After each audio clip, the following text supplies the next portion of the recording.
Good morning, students, and welcome. Today, we are going to start our first lesson, that is Roman numerals.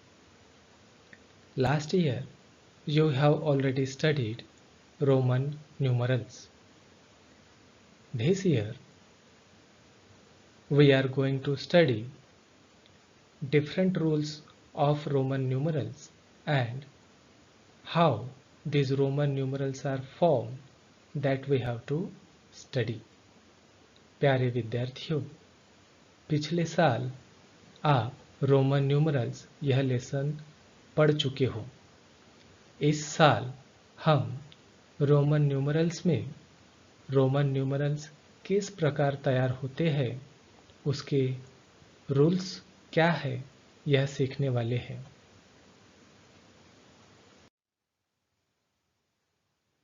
Before starting this lesson, I want to show you two clocks. यह lesson शुरू करने से पहले मैं आपको दो clocks दिखाना चाहता हूँ। Observe these two clocks carefully. This is first clock and this is second clock. प्यारे बच्चों, आप इन दोनों क्लॉक को अच्छे से ऑब्जर्व करो। आपको क्या दिखाई देता है?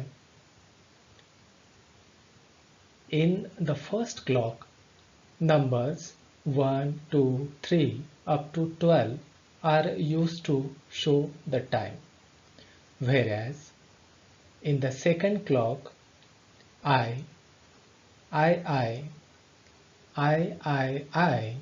IV, these letters are used to show time. बराबर है ना? पहले घड़ी में जो 1, 2, 3 दिए गए हैं उसे हम क्या कहते हैं? International numerals. और दूसरी घड़ी में जो आई इस तरह से लिखा हुआ है उसे हम क्या कहते हैं?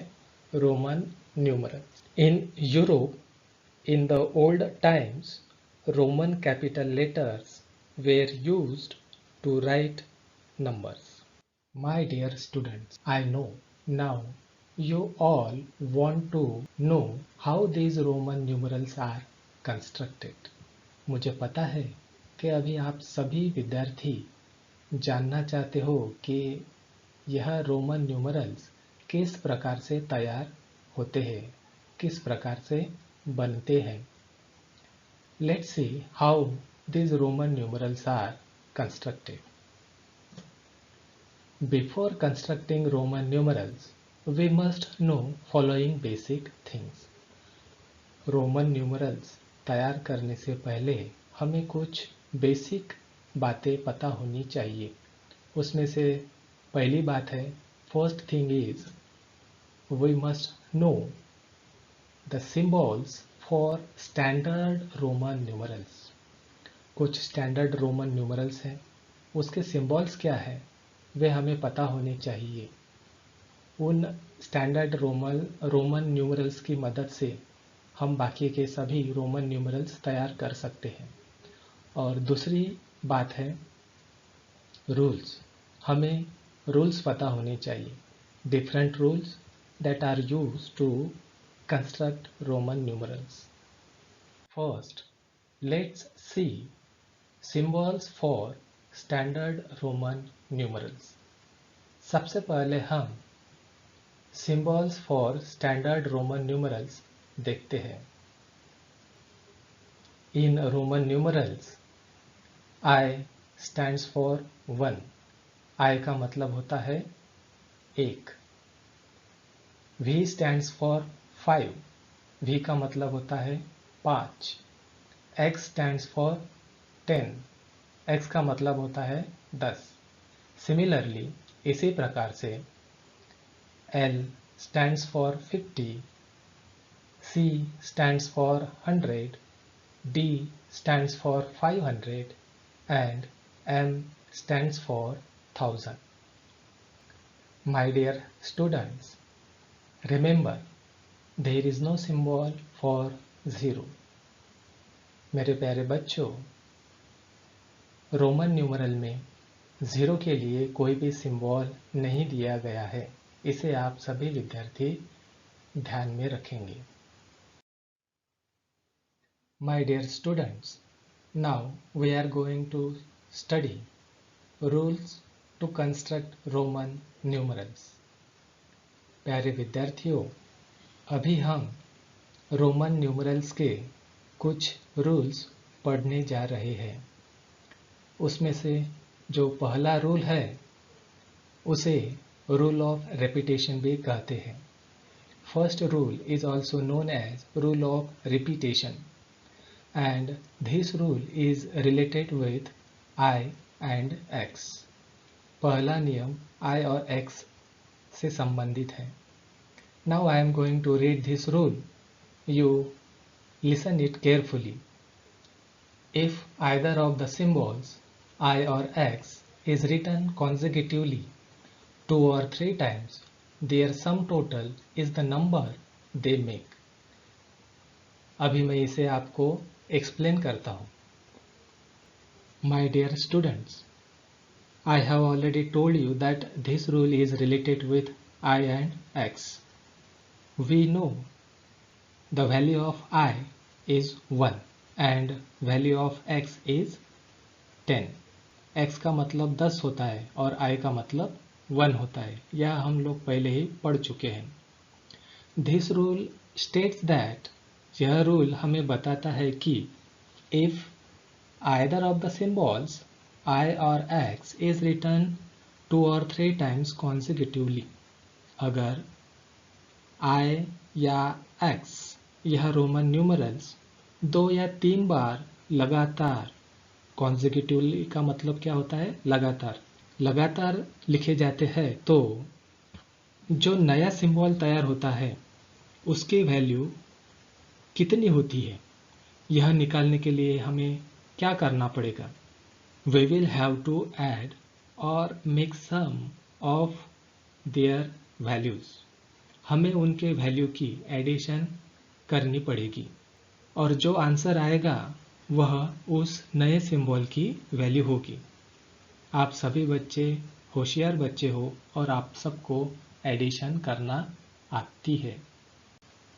नाउ इस रूल को अच्छे से समझने के लिए हम कुछ एग्जाम्पल लेते हैं।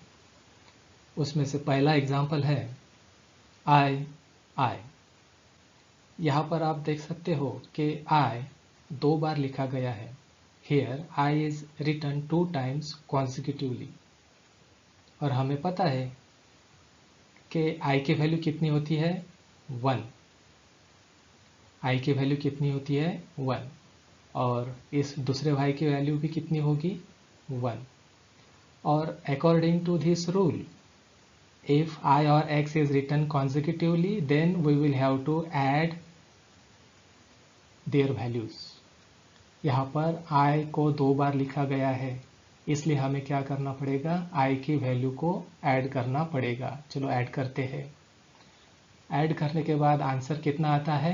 1 + 1 = 2। देयरफॉर यह जो नया सिंबल है I, इसकी वैल्यू कितनी होगी? 2। Therefore in Roman numerals I stands for 2. Let's take another example. X. Now in this example, X is written 2 times consecutively. Therefore, according to first rule, we will have to add value of X. First X. Value of first X is 10. Then value of second X is 10. According to first rule, we will have to make addition of these 2 X. 10 + 10 = 20. Therefore, in Roman numerals, XX stands for 20. My dear students, I hope that first rule is cleared to you. मैं आशा करता हूँ कि आप सभी विद्यार्थियों को पहला नियम अच्छे से समझ में आ चुका है। Now let's study second rule. अब हम सेकेंड रूल पढ़ते हैं। This second rule is related with the first rule. यह दूसरा रूल पहले रूल से संबंधित है। What was the first rule? पहला रूल क्या था? If either of the symbols I or X is written 2 or 3 times consecutively, then हमें क्या करना चाहिए? हमें उनके वैल्यू की एडिशन करनी चाहिए। जो आंसर आएगा वह उस नए सिंबल की वैल्यू होगी। नाउ क्वेश्चन इज, अब सवाल है कि हाउ मेनी टाइम्स I और X can be written consecutively. I और X कितनी बार लगातार लिखे जा सकते हैं? 1 बार, 2 बार, 3 बार, 4 बार, 5 बार, कितनी बार? Here second rule helps us। यहाँ पर यह दूसरा रूल हमारी मदद करता है। चलो उसे पढ़ते हैं। Now I am going to read second rule. All of you, please listen it carefully. The symbols I or X can be repeated consecutively for a maximum 3 times. My dear students, this second rule tells us that यह दूसरा नियम हमें बताता है कि I और X can be repeated consecutively for maximum 3 times. I या X ज़्यादा से ज़्यादा लगातार 3 बार रिपीट हो सकता है। Now for better understanding, let's take some examples. Example: I. Here I is repeated 3 times consecutively. If we want to find the value of I, then what will we have to do? हमें क्या करना पड़ेगा? According to first rule, we will have to add value of each I. Let's do.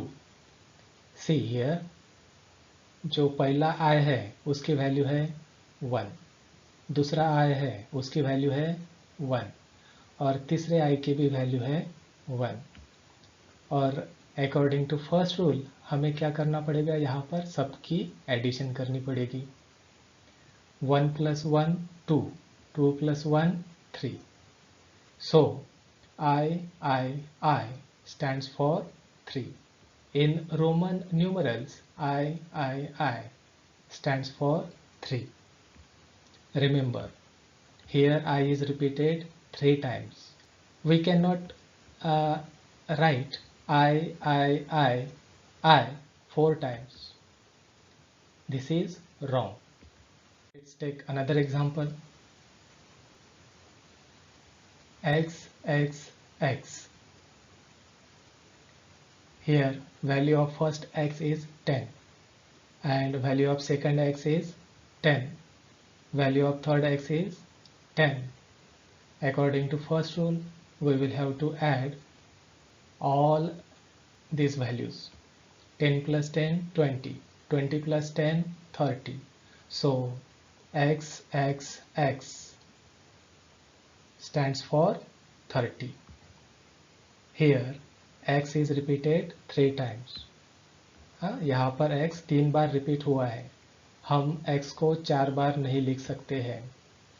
X को अगर हम 4 बार लिखते हैं तो क्या होगा? गलत होगा।